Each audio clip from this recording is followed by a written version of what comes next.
آپ کو براہ راست لیے چلیں گے سندھ اسمبلی، جہاں پر سعید غنی اظہار خیال کر رہے ہیں۔ JIT کی تحقیق کے نتیجے میں ثابت ہوئے الزامات ہوں، وہ اس ملک کا وزیر اعظم نہیں ہونا چاہیے۔ اگر وزیر اعظم مزید اپنے عہدے پر رہتا ہے تو اس کا اس عہدے پر رہنے والا ہر لمحہ پاکستان کی رسوائی کا باعث اور سبب بنتا ہے۔ میں سمجھتا ہوں کہ میری عزت سے، میرے عہدے سے، میری زندگی سے زیادہ پاکستان کی وقار اور عزت کا معاملہ ہے۔ ہم سب یہ دعوے کرتے ہیں، ہم سب یہ باتیں کرتے ہیں کہ ہم اس ملک پر اپنی جان قربان کرنے کو تیار ہیں۔ نواز شریف صاحب، آپ سے کوئی جان نہیں مانگ رہا ہے۔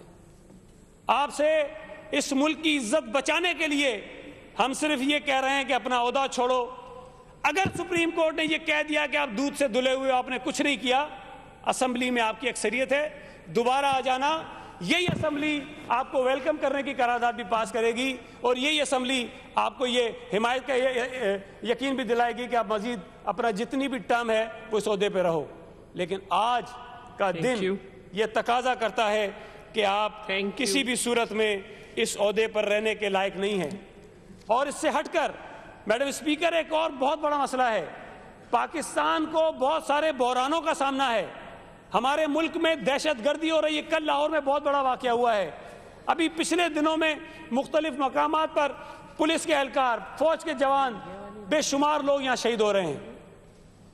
بھارت بارڈر پر، لائن آف کنٹرول پر ہر گزرتے دن میں ہمارے فوجی جوانوں کو شہید کر رہا ہے۔ افغانستان میں کیا ہو رہا ہے اور افغانستان ہمارے ساتھ کیا کر رہا ہے؟ آپ کی معیشت کا آپ جتنا بھی ڈول پیٹ لیں، لیکن اس کا اصل چہرہ کیا یہ لوگوں کو پتا ہے۔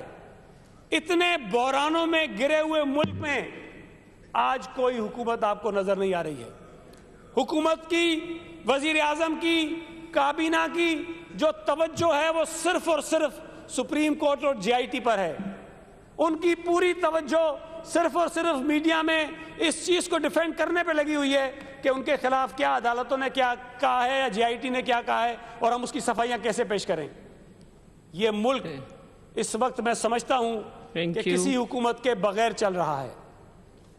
آج وزیر داخلہ پھر غائب ہیں۔ ہمیشہ جب اس ملک میں بحران آیا ہے، وزیر داخلہ کی کمر میں تکلیف ہو جاتی ہے، اور وہ کمر کی تکلیف اس وقت جاتی ہے جب اس ملک میں کچھ حالات نارمل ہونے لگتے ہیں۔ یہ ملک کسی کی ذاتی جاگیر نہیں ہے۔ اگر لوگوں نے کسی کو مینڈیٹ دیا ہے تو حکمرانی کرنے کے لیے دیا ہے، اور حکمرانی کا یہ مطلب نہیں ہے کہ آپ اپنے ذاتی تحفظ کے لیے اور اپنے ڈیفنس کے لیے پورا وقت اور پورے وسائل جھونک دیں۔ بالکل ساتھ ساتھ آپ یہ کیجئے، لیکن اس ملک کے جو مسائل ہیں اس کو ایڈریس کرنے کے لیے، ان کو منہ دینے کے لیے، اس پر فیصلے کرنے کے لیے، اس پر مشاورت کرنے کے لیے کوئی وقت نکالا جائے۔ آج اس ملک کی حکومت اس ملک کے جو اہم ترین مسائل ہیں اس کی طرف ایک منٹ دینے کی روادار نہیں ہے، اس لیے کہ وہ پریشان ہیں، وہ مشکل میں ہیں اور وہ توجہ نہیں دے پا رہے ہیں۔ اس لیے بھی ہم سمجھتے ہیں کہ وزیر اعظم کو فوری طور پر ریزائن کرنا چاہیے، تاکہ اس ملک میں کوئی ایسا وزیر اعظم بنے جس کے اوپر سپریم کورٹ اور JIT کی تلوار نہ لٹک رہی ہو، جس کو صبح شام یہ خوف نہ ہو کہ مجھے کل یا پرسوں سپریم کورٹ نکال دے گی، تاکہ ملکی معاملات پر وہ اور اس کی کابینہ توجہ دے سکے اور چیزوں کو آگے بڑھا سکے۔ میں گزارش کروں گا میڈم اسپیکر آپ سے دوبارہ کہ یہ جو قرارداد ہے اس کو کلب کیجئے۔ یہ الگ الگ قراردادیں پاس کروانے سے میں سمجھتا ہوں کہ میسج زیادہ نہیں جائے گا۔ یہ بہت اہم ایشو ہے اور اس پر ہماری پورے ہاؤس کی رائے ایک ہونی چاہیے۔ بہت بہت شکریہ۔